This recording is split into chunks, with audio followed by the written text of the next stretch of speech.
Lepas tu dia pun pergi tinjau dekat celah selimut dia.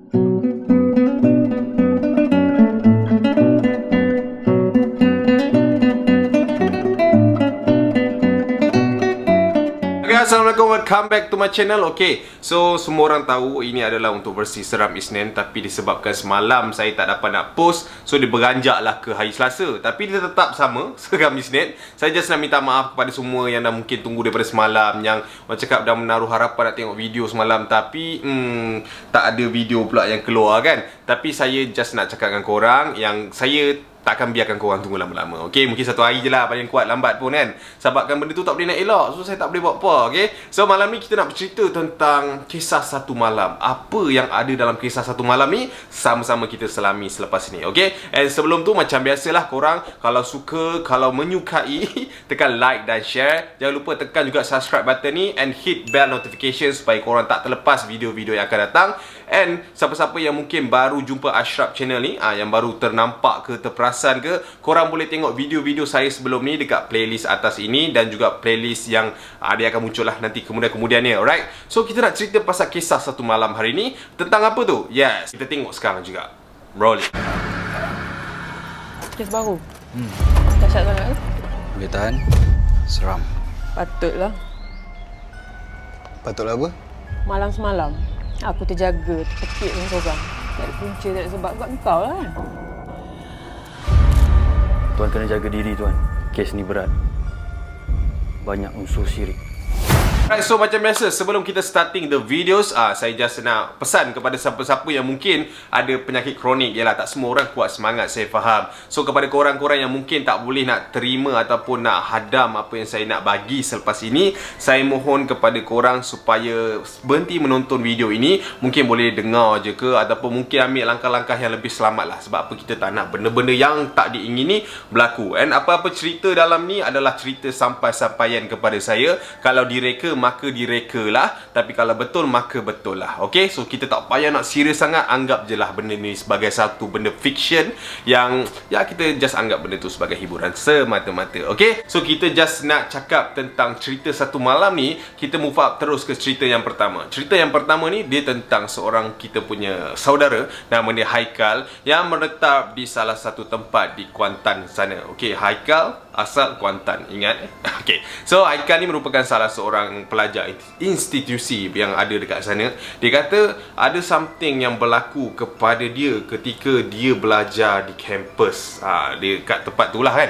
Dia kata kat situ dia pernah dengar tentang satu kisah misteri yang melibatkan satu bengkel. Bengkel apa dekat kampus tu, macam makmal, bukan bengkel, makmal yang berada di hujung kampus dia yang telah pun ditutup bertahun-tahun. And ada orang cakap dekat dalam tu, sebelum tu ada seorang perempuan yang pernah bunuh diri, minum benda-benda yang tak sepatutnya, and dia meninggal dekat situ akibat putus cinta. Tapi benda tu dia tak adalah macam dapat something yang kesahihan yang betul-betul sahih tau. So Haikal cakap, dia kata dia anggap just benda ni cerita warisan. Maksudnya bila kau masuk je college tu, orang akan cerita dekat kau. Bila orang baru masuk ada je cerita tu. Mana cerita yang berterusan lah daripada dulu sampai sekarang kan. Tapi ada satu kejadian yang telah pun berlaku kepada diri dia yang dapat mengubah persepsi dia ketika itu, daripada dia menganggap cerita itu satu cerita turun-temurun ke satu cerita yang dia tak akan lupakan apa yang terjadi pada satu malam tersebut. Pada satu malam ni, dia kata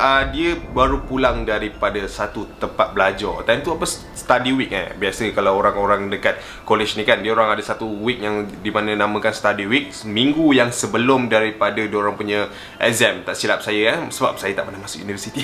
Okay, so macam tu lah. Dia kata malam tu dia baru habis study dengan kawan-kawan dia dekat sebelah surau. Dia kata time tu dia nak balik ke arah dia punya tempat dah, kediaman dia time tu. Tapi dia kata kalau dia nak balik ke kediaman dia, dia akan lalu, tak adalah exactly depan makmal tu, tapi jalan yang dia lalu tu dia boleh nampak makmal tu. Dia kata macam tu. So dia kata satu malam tu, lepas dia habis study ke apa semua, dia pun keluar nak balik ke rumah dia lah. So dia pun jalan ke arah tu. Masa dia jalan ke arah tu, dia terdengar ada tapak kaki yang sedang berlalu daripada belakang dia. Bila kau berjalan dekat depan, kau dengar ada tapak kaki dekat belakang, kau mesti rasa ada orang kan. So dia pun macam tak ada apalah. Sebab mungkin dia rasa time tu ada pelajar lain yang mungkin nak balik juga, tapi jalan dekat satu jalan yang di jalan tu kan. So lepas tu dia macam tak ada apalah, dia pun jalan bawa buku dia apa semua. Dia pun jalan. Lepas tu dekat belakang tu dia terdengar macam tapak kaki tu makin lama makin perlahan. Dia macam pelik tau. Biasa kalau kau dengar tapak kaki orang berjalan, dia agak bunyi dia agak normal macam tak kan, macam tu kan. Tapi dia kata bila dia berjalan makin lama makin dekat ke arah Mak Mal tersebut, dia terdengar tapak kaki tu semakin lama semakin perlahan. Dia macam tak. Macam tu. Dia pun macam dah kenapa budak ni jalan macam ni pula. Dia nak toleh tapi dia macam alamak, takut-takut kan. Dia pun macam intai dekat ujung mata dia je lah. Dia kata macam tu. Lepas tu dia kata dia ternampak ada satu sosok wanita dekat belakang tu. Dia kata macam tu. Dia macam okey, mungkin ada perempuan dekat belakang tu saja je nak kenakan aku apa semua. Tak apa. Dia pun jalan je. Dia pun jalan macam biasa. Dia pun jalan macam biasa apa semua. And sampai dekat area Mak Mal tu, dia ternampak ada something yang sedang melalui dia dengan keadaan yang cukup laju. Faham tak? Dia macam dia berjalan macam ni. Lepas tu ada benda lalu macam tu depan dia. Tapi time tu dia macam terperanjat sekejap je. Dia tak adalah fikir macam ini ada benda nak kacau aku. Tak ada. Dia tak fikir macam tu, dia kata. So dia pun jalan macam biasalah. And dia sampai ke rumah ketika tu. Okay, masa dia sampai kat rumah tu tak ada apa yang jadi. Dia kata dia pun masuk rumah and dia buka lampu apa semua. Time tu dekat rumah tu memang dia seorang je yang ada. Sebab apa? Time tu memang dia punya housemate yang lain dekat luar, ada aktiviti masing-masing lah. And dekat rumah tu dia seorang je. Dia kata aku pun masuk dalam rumah cap. Aku pun duduk dekat dapur tu. Aku buat air segelas. And aku duduk, aku termenung. Dia kata time tu aku tak tahulah kenapa kepala otak aku jahat sangat. Aku terfikir tentang cerita kisah gadis dekat Mak Mal tu. Dia kata macam tu. Aku pun tak tahu kenapa aku terfikir benda tu time-time macam tu. Time aku seorang pula tu kat rumah. Dia kata macam tu tau. Dia pun macam minum fikir. Lepas tu dia rasa macam aku macam rasa something tau masa aku jalan kat tempat tu tadi. Lepas tu aku macam nampak something. Entah, tak tahu lah. Dia macam tu lah time tu. Yalah, kau kalau dah rasa benda yang aneh, mesti kau banyak fikir kan time tu kan. Dia pun macam tak ada apa kot. Dia pun bangun, dia pun pergi basuh cawan dia apa semua. So dia pun nak berjalan ke arah bilik dia. Okey, bilik dia kat depan. So bila dapur kat belakang, so dia pun nak bergerak pergi ke bilik dia. Masa dia bergerak nak pergi ke bilik dia, dia punya lampu dapur tu macam tiba-tiba faham tak? Dia macam kelap-kelip macam tu. Dia pun macam berhentikan langkah dia. Sudah tak habis-habis lagi. Dia kata macam tu. Lepas tu dia pun macam tak ada apa ni. Dia pun start jalan. Masa dia start jalan tu, dia terdengar sekali lagi bunyi tapak kaki yang sama yang dia dengar ketika dia melalui Mak Mal tersebut. Macam aku cakap tadi kan, langkah dia macam perlahan, tap menuju ke arah dia. Dia rasa makin lama makin dekat dia. Dia macam wish, aku macam pernah dengar bunyi. Dia nak toleh, tapi hati dia tak cukup berani untuk dia toleh. So dia pun jalan lagi, pergi ke bilik. Dia buka pintu bilik dia. Bilik dia gelap. Pun tutup pintu bilik dia. Dia terus pergi ke arah katil. Yalah, takut, seram je pasal. Dia pun terus berlari pergi ke arah katil and selubung dia punya diri lah kat dalam tu. Tapi dalam keadaan yang sama, dia masih lagi meninjau ke arah pintu tersebut. Dia pun buka dia punya selimut tu. Dia pun usah lah dekat pintu tu. Kau tahu tak, pintu tu masa dia masuk tu, dia tak perasan tau yang dia hempas pintu tu tapi tak rapat. So pintu tu dalam keadaan yang renggang macam tu. So dia pun macam perhati kat pintu tu. Dia perhati kat pintu tu, dia nampak pintu tu sak.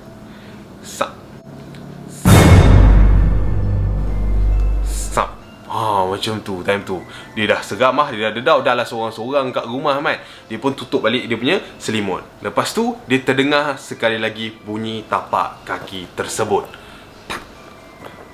Tapi kali ni bunyi tu betul-betul dekat area-area dia. Kau faham tak? Okey, contoh ini katil kita. Contoh ini katil kita. And dia baring kat sini. Dia terdengar bunyi tu macam ni. Gila kau. Kalau kau kat tempat dia, apa kau buat? Mesti kau pun macam tugaan selubung, tak nak buat apa kan.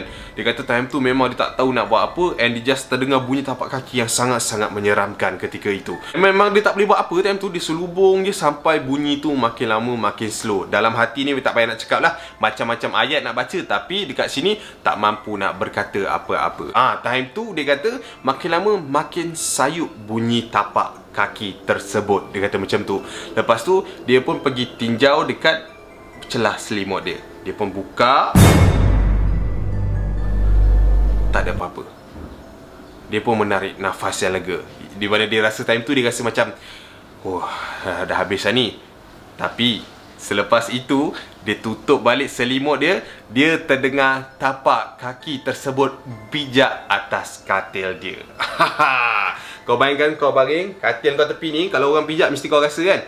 Dia rasa benda tu. Langkah yang perlahan-lahan berada di katil dia ketika itu. Dia punya bengkok macam ni, tapi dia rasa tapak kaki tu lalu kat sini. Kau bayangkan macam tu. Dia punya keadaan memang sangat-sangat merisaukan and menakutkan dia lah. Macam mana tak takut kalau dah keadaan macam tu, member kat sebelah je. Lepas tu apa yang dia buat? Dia terus lempar selimut dia and dia berlari ke arah luar bilik. Masa dia keluar bilik, dia ternampak ada satu lembaga besar warna hitam berdiri dekat sudut bilik dia, hujung tu. Masa kau tahu kan, dia keluar bilik, dia pergi tengok balik katil dia, dekat hujung katil dia ada satu lembaga yang besar warna hitam dekat situ.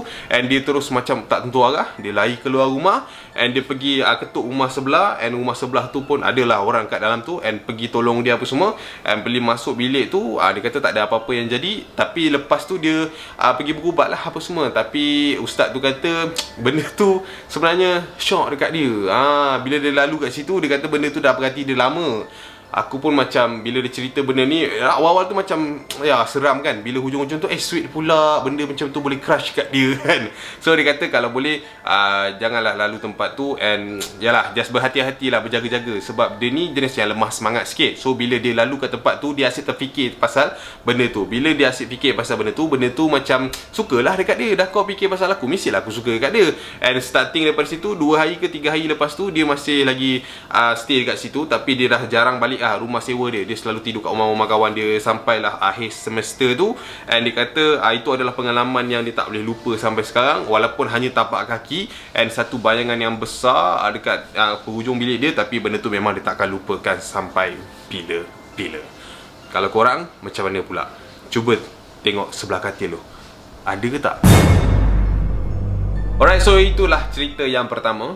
Korang boleh ambil lah mana-mana pengajaran ataupun benda-benda yang boleh korang apply untuk diri korang dalam kehidupan sebenar. Kita move on terus ke cerita yang kedua. Cerita yang kedua ni tentang seorang lelaki yang bernama Amir. Bukan Amerika, tapi dia Amir.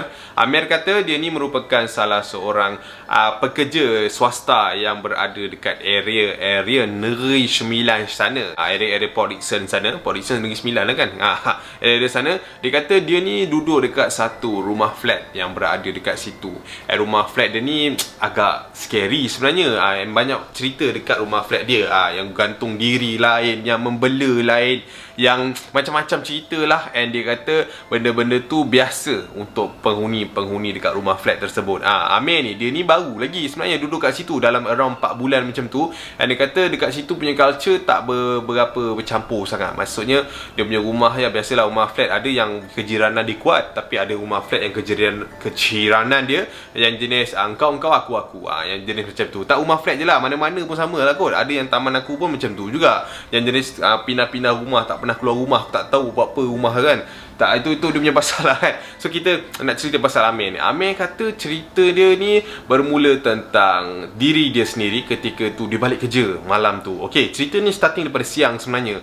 Dia kata pagi tu dia terbangun lewat untuk pergi ke kerja. Dia kata time tu sepatutnya dia masuk pukul 8.30, tapi daripada rumah dia nak pergi ke tempat kerja dia yang area Sungai Udang sana ada dalam masa dalam 40 minit tak silap aku kot dia punya jarak perjalanan tu. Dia kata so dia kena bangun at least 7.30, 7 suku lah paling lambat sekalipun dia kata. Tapi pagi tu dia dah tersedar time tu dah nak pukul 8, 7.50 lebih macam tu lah. Dia kata memang kalau ikut secara logiknya dia memang tak sempat untuk pergi ke kerja dia. So dia pun macam gopoh lah. Biasalah orang lambat pergi kerja ni, bangun memang huru-hara, capai baju, capai apa yang ada untuk pergi cepat, untuk siap cepat sampai cepat ke tempat kerja dia. Dia pun gocoh lah, pergi semua. Dia pun dah siap, dia terus keluar rumah dia and dia turun ikut lift macam biasa. Masa dia turun lift lift tu dia terlihat dekat bawah macam lobby kalau kat rumah flat tu, tak tahulah lobby ke apa, macam satu tempat perhimpunan yang luas kat tepi tu, ramai orang berkumpul dekat situ, and terdengar macam bunyi hingar-bingar kat situ, bunyi bising macam orang yang berkumpul ramai-ramai tak tahu kenapa. And dia pun dah lambat, dia pun terus pergi masuk kereta, start kereta, dia pun jalan. Dia tak adalah fikir nak pergi tanya jiran dia apa jadi apa semua. Dia pun jalan pap dia sampai kat tempat kerja dia pukul 8.20 lebih. Sempat lah, alhamdulillah dia kata kan time tu. So dia pun macam biasalah, tapi malam tu dia terpaksa overwork sebabkan ada kerja dia yang tak selesai. Sepatutnya biasa dia dah balik dalam pukul 7, pukul 8 macam tu lah sampai rumah. Tapi malam tu dia macam overwork sikit, dia keluar daripada office dia dalam pukul 10 lebih. Dia kata dia sampai rumah dalam around pukul 11, dia kata macam tu. So dia macam biasalah, orang balik kerja dah penat, dah letih apa semua, tak adalah ada fikir banyak pun, just macam turun kereta, naik lift, sampai rumah, tidur. Okey, sebelum tu aku nak cerita kat korang, rumah dia ni ada 10 tingkat. Flat dia ni ada 10 tingkat, 10 tingkat. And dia tinggal di tingkat yang ke-7. So sampai je dekat rumah, dia dah parking apa semua, dia terus turun lah untuk pergi ke rumah dia. Dia pun pergi jalan terus nak pergi ke lift. Okey, masa dia nak pergi lift tu, dia ternampak ada satu perempuan sedang berdiri depan lift, seperti tengah tunggu lift lah. Tapi apa yang dia pelik time tu, masa dia sampai, dia tengok perempuan tu tunggu lift, tapi dia tak tekan button lift tu. Dia pun macam, Usha miss, you nak naik ke? Naik lah kan, sebab kita paling bawah.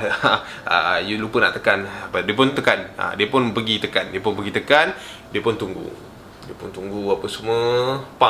Lift pun sampai, dia pun masuk. Dia masuk dengan perempuan yang tadi lah. Perempuan tadi dia gambarkan seperti seorang Chinese. Memang Chinese lah kot, dia tak tahulah Sabah ke Chinese ke time tu. Dia kata perempuan tu free hair, yang tinggi-tinggi, standard amoy lah, senang cerita. Dia kata masuk sama dengan dia, and sampai ke tingkat ke-7. Dia kata masa dia masuk lift tu, dia tanya juga, Miss tingkat berapa? Lepas tu orang tu macam tunjuk. Dia pun assume macam 8 miss. Lepas tu orang tu macam tu, dia macam suka hati lah. Dia pun macam tak adalah fikir sangat, sebab dia dah penat nak kerja, dia pun nak tidur lah kan. So dia pun tekan 7 and dia tekan 8. So dia pun tunggu lift 1, 2, 3, 4, 5, 6, 7. So sampai je tingkat 7, dia pun keluar. Lift. Time tu seram. Dia kata apa? Masa pintu lift tu terbuka, dia pun nak melangkah keluar. Dia tengok dekat sebelah dia pun berjalan melangkah keluar. Dalam hati dia pun dia rasa macam, tingkat 7 ke? Sama tingkat dengan aku. Tak pernah tahu pula perempuan ni ada kat sini. Lepas tu dia macam, okey, dia pun keluar. Time tu dia nampak perempuan yang ada dekat sebelah dia tu seperti seolah-olah berlari and terus pergi lompat dekat balkoni depan tu. Kau bayangkan tingkat 7, balkoni, lompat bawah. Kau bayangkan, dia terus macam terperanjat and terpaku lah. Time tu dia macam, depan mata kau bayangkan ada orang kat sebelah kau lari and lompat daripada atas ke bawah. And dia pun macam, apa aku nampak ni sial. Lepas tu dia pun pergi tinjau dekat arah bawah balkoni lah. Dia tengok bawah, dia pelik. Sebab apa? Dia kata time tu dia tak nampak apa-apa pun kat bawah tu. Kalau orang terkejut kat bawah, mesti kau dengar orang menjerit kan. Lepas tu mesti ada dengar bunyi yang macam mengerikan lah bila ada orang lompat daripada tingkat 7 ke bawah. So dia macam, tak ada apa sial. Dia pun macam dah tak sedar hati lah kan, apa yang aku nampak tadi. Tak berjadi ni. Tiba-tiba time tu bunyi lift seolah-olah sampai ke tingkat dia sekali lagi. Ting! Dia pun toleh. Lift tu terbuka, perempuan tu dekat dalam tu. Yes, perempuan yang tadi dia nampak lompat tu ada dekat dalam tu man. Dia pun terus macam ni, dia pun lari pergi ke arah rumah dia. Dia pun buka pintu rumah dia, dan dia pun masuk dalam bilik dia lah, dalam dia punya rumah tu. Dia pun macam tangan dia memang menggigil, memang dia tak tahu nak cakap apa, bibir dia kering. Dia kata, dia seram siap. Kalau aku pun jadi macam tu, aku seram. Lepas tu dia macam, siapa aku nampak ni siap, macam tu. Dia macam, yelah seram lah. Lepas tu dia ternampak ada seperti dekat tingkap tu ada orang lalu lalang dekat tempat depan rumah dia tu. Dia macam, aduh apa benda ni, ya Allah Akbar. Okey. Dia pun terus buka dia punya surah. Dia pun terus buka phone dia and dia buka YouTube. Time tu dia nak cari surah-surah yang adalah kat dalam tu. Time tu lah dia punya phone tu mati, tak boleh nak on, dia kata. Lepas tu dia memang panik dia tak tahu nak buat apa. Nak buka surah pun tak boleh, nak keluar rumah pun tak boleh, and dia terus buka lampu dia. Masa dia buka lampu tu, pam, depan muka dia ada satu wanita yang sedang berdiri kat depan dia, and dia pun ternampak perempuan tu memang jelas depan, face to face. Dia kata muka perempuan tu seolah-olah berdarah, and ngeri dia kata, senang cerita. And dia terduduk, dia kata dia tak tahu nak cakap apa, dia tak sedar apa yang jadi time tu, and dia pengsan waktu tersebut. Lepas tu dia kata memang dia tak sedar apa yang jadi pada waktu tu, and dia terjaga time tu. Masa tu alarm phone dia berbunyi pada pukul 7.30 pagi. 7.30 pagi dia bangun, and dia kata dia boleh buka mata tapi dia tak boleh nak sedarkan diri. Kau faham tak? Dia boleh buka mata tapi dia punya tangan, dia punya dada, dia punya anggota badan tak boleh nak bangun. Kau bayangkan, dia seperti rasa ada something yang ada atas badan dia tau. Dia try buka mata, tak boleh. Dia macam tak tahu, aku tak tahu macam mana nak gambarkan cara dia cerita dekat aku. Dia kata memang dia rasa macam kena tindih, and time tu dia dalam hati dia nak keluarkan perkataan Allahu Akbar. Dia kata memang tak boleh nak keluarkan, and sampailah time tu dia tak tahulah macam mana datangnya kekuatan, dia terus menjerit Allahu Akbar, and dia rasa benda tu hilang. And dia memang lemah gila pagi tu. Dia terus keluar rumah dengan baju kerja dia time tu, and dia keluar, and dia pergi turun ke bawah ke surau yang berdekatan dekat situ. Dia jumpa Pak Imam kat situ. Dia cerita dengan Pak Imam tu apa yang jadi pada malam itu, and dia kata dia nampaklah perempuan yang lompat apa semua. Lepas tu barulah dia tahu pagi semalam yang dia berlari tu, rupanya dekat situ ada orang yang baru terjun daripada tingkat 7. Tingkat 7 tu tak apa, tempat yang orang tu lompat adalah betul-betul dekat depan rumah dia. Rumah dia, dia lompat dekat depan orang tu punya rumah, and jatuh ke bawah. And dia tak tahu benda tu sebab pagi tu dia dah gopoh nak pergi kerja, dah lambat kan. So dia kata dia tak tahu benda tu, and dia pun tak tahulah kenapa benda tu kacau dia. And dia kata malam tu dia bukan orang pertama yang dikacau. Sebenarnya malam tu dah 3 ke 4 orang dah nampak bayangan benda tu. And dia kata memang tak boleh nak apa lah, orang yang bunuh diri ni punya comeback, punya roh ni tak berapa nak elok. Dia punya, bukan roh lah, dia macam adalah benda yang tak elok kan. Lepas dah bunuh diri ni biasalah. So macam tu lah. And lepas tu dia kata dia pindah rumah sebab apa yang menyeramkan, rumah dia adalah di bilik 706, di mana rumah penghuni yang meninggal dunia sebab bunuh diri tu adalah di rumah angka 707 sebelah je. So starting tu dia kata seminggu lepas tu dia pindah daripada apartmen tu, dan dia pindah ke tempat lain. Tapi alhamdulillah selepas tu tak ada apa-apa yang jadi.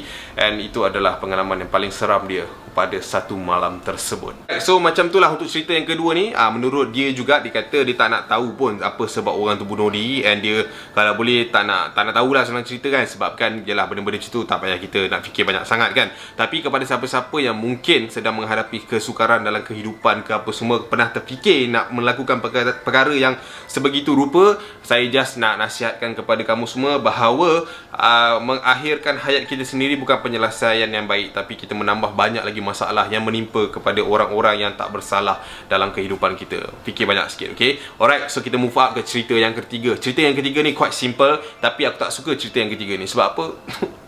Sebab dia pakai nama aku. Yes, Acap. Acap ni dia merupakan bukan pelajar, dia lepasan college dekat salah satu tempat yang berada dekat Kubang Pasu Kubang Pasu kan, kat area utara kan, tak silap aku. Dia kata dia kat sana. Dia kata dia ni lepas tu dia ada intern dekat salah satu tempat. Dia ni ambil multimedia tau. Dia kata dia ni ambil multimedia, and dia duduk bersama dengan 3 lagi orang kawan dia time tu, Hafiz, Amir dan juga Irfan. 3 orang ni, termasuk dia lah 4 orang. Okey, bila 4 orang ni duduk satu rumah, dia kata dia ni seorang yang suka melawak, suka menyakat orang. Dan salah seorang daripada kawan dia orang, si Irfan ni, dia ni macam penakut sikit. Bukan penakut sikit, memang penakut dah, senang cerita. Kalau cawan jatuh dekat dapur pun, dia dah kata benda-benda tu ada kaitan dengan benda-benda mistik. Bila dia kata macam tu, dia orang yang 3 orang ni sukalah nakal, muda lagi. So yang 3 ni boleh katakan hari-hari leduk pedajal si Irfan ni. Kadang-kadang buat cawan jatuh, kadang-kadang buat bunyi yang tak sepatutnya dia bunyikan dekat rumah tu untuk menakut dekat untuk menakut-nakutkan si Irfan tersebut. So sampai ke cerita si Acap ni, lupa nak bagi tahu masa diorang bercerita ni, diorang sukalah sakat-sakat si Irfan ni kan. Bila time benda yang menakutkan, wah macam tu, meloncat-loncat, menjerit-jerit sampai menangis-nangis si Irfan tu. Kesian gila. Sampailah ke cerita Acap ni. Masa cerita Acap ni cerita tentang satu makhluk halus yang besar yang menyerang rumah dia masa dia kecil-kecil dulu. Dia kata macam tu. Lepas tu dia pun cerita tiba-tiba dia macam tu tau. Tapi ikutkan cerita dua orang yang tadi, si Irfan ni dah menjerit, dah terperanjat apa semua. Tapi ketika cerita si Acap ni, diorang segegah ke apa ke, Irfan ni hanya tunduk dan diam, tak berkata apa-apa ketika itu. So dia macam, tak seram ke cerita aku? Dia macam tu. Lepas tu dia orang gelak sama-sama dia orang. Lepas tu dia pun ketuk Irfan. Irfan, kau tak takut ke? Tu Irfan tu bangun macam mana? Tengok dia. Tengok dia orang macam ni. Lepas tu dia pandang Acap tu. Kau takut Acap cakap macam tu. Tiba-tiba suara Irfan bertukar menjadi daripada dia jadi macam ni. Berapa nak takut? Suara dia jadi garau. Lepas tu yang tiga ni pun macam, Irfan, kau okey tak? Dia tepis lilin tu. Nasib baik Acap cakap masa si Irfan tepis lilin tu terus terpadam. Buat dia tepis pergi kat langsir, tak terbakar rumah kan. Lepas tu bila dah tepis lilin tu, diorang dah jadi huru-hara. Dia pun pergi buka lampu tu. Masa dia buka lampu tu, dia tengok Irfan dah macam orang yang bukan Irfan dah sedang cerita. Irfan tu pergi dekat arah diorang untuk menyerang, and diorang sempat elak apa semualah. Lepas tu dia tertangkap Amir, tak silap aku, dia cakap dia pergi grab tak kaki Amir, and dia grab memang macam, faham tak? Dia grip macam nak patahkan kaki orang tu tau. Sebab macam dalam keadaan yang sangat-sangat marah ketika tu. And dua orang lagi ni memang nak cuba tenangkan lah, dia kata. Memang dia kata time tu memang keadaan sangat kacau bilau, and dia cuba tenangkan Irfan apa semua. And salah seorang daripada diorang try azan. Masa yang tengah azan tu, Allahu Akbar, pak, dia pun bangun, pergi cok slam member tu. And member tu memang kena cekik, yang bukan cekik main-main, cekik yang betul nak matikan nafas orang tu. And dia punya nafas dah dengar sangkut-sangkut apa semua. And diorang yang lain ni pergi bergelut apa semua, pergi pujuk. And diorang dah kalut dah time tu. And dengar dengusan Irfan tu memang sangat-sangat ganas and sangat-sangat kuat. And Irfan pergi ambil satu kursi yang ada kat area situ, pergi lemparnya dekat tingkap rumah dia, and pecah. Luckily, nasib baik dekat sebelah rumah dia tu ada seorang pakcik ni yang tinggal, dengar pertengkaran and bunyi bising daripada rumah sebelah. Bila dengar macam tu, pakcik dia pun keluar dah pergi tengok. Lepas tu dia terdengar bunyi orang cakap ada orang minta tolong daripada rumah tu, and pakcik tu pergi masuk. Pakcik tu nampak yang Irfan ni dah mengamuk apa semua, and dia pun buka pintu. Dia suruh buka pintu, orang dalam buka pintu. Orang dalam tu pun gopoh gapah buka pintu. Salah satu kursi fly lagi dekat kepala si Acap tu. And Acap yang kepala, dia kata time tu berdarah kat belakang ni. And dia kata memang time tu huru-hara gila, memang seram gila.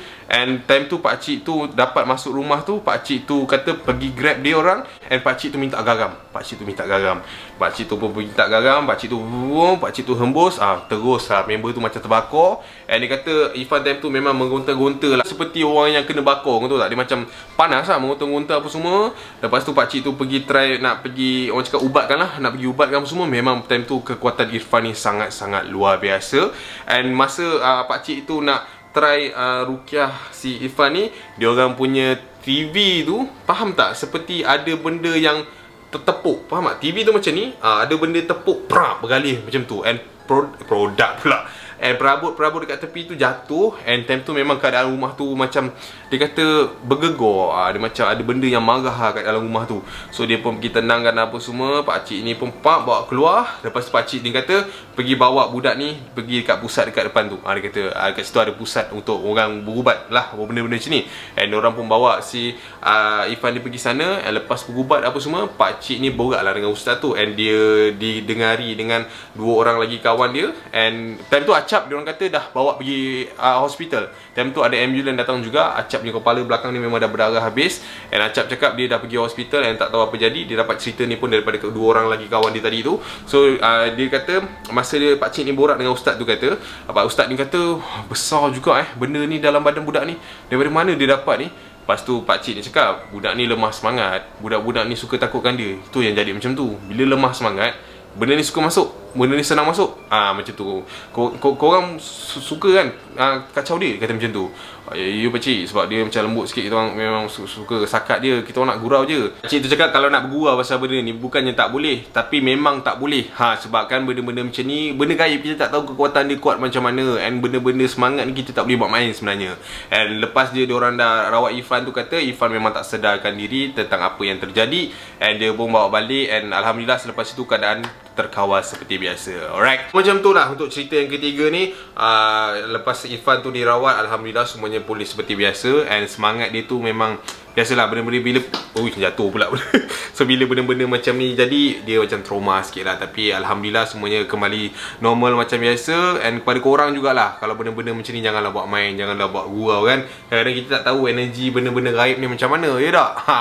So sampai situ saja untuk cerita kita malam ni. Cerita yang ketiga habis dekat situ. So pengajaran ni korang boleh ambil kat mana yang patut. So sebenarnya sepatutnya ada banyak cerita lagi yang aku nak ceritakan, tapi baru part 1 kan. Tak apa, kita cerita di part 2 nanti insyaAllah. So aku just harap korang doakan kesihatan aku, keselamatan aku insyaAllah. Untuk aku sekarang pun dalam proses recovery juga, tapi alhamdulillah better dah, alhamdulillah minggu ni. So kita doakan sekali tentang kita punya keadaan negara sekarang yang tengah melanda sekali lagi pandemik COVID-19 ni. Dan 600 lebih dah kes hari ni. So aku harap korang boleh jaga diri elok-elok. So aku saja je sebenarnya post video ni di waktu-waktu macam ni, supaya kita nak tengoklah siapa je yang berani tengok.